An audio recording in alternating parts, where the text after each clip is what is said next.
My name is Sebastian Lelio. I am the director of Disobedience. It's the story about a woman that lives in New York that learns that her father died.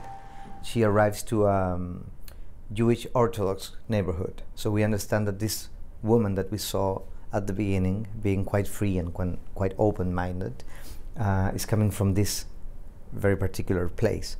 We saw your photos in a magazine. The two Rachels were each other's first love. One of them, Rachel Weisz, escaped from this more or less oppressive culture and context. And by doing that, she gained her individual freedom, but she lost her origins. And then Rachel McAdams' character stayed and managed to live a good life, got married, etc. But she lost contact with who she really is. What happened to you? Nothing. They can't help it, and they fall for each other again. I want to take your picture. I always believed that the two Rachels were going to have a great chemistry.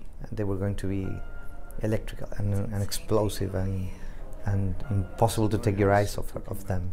There is a human connection. There is, I can relate to them because we're humans. The eternal friction or tension between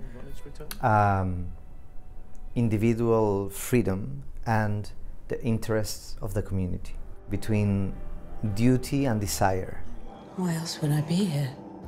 I hope they walk out of the theater feeling that they lived an experience, and then hopefully understanding that sometimes disobedience is a duty.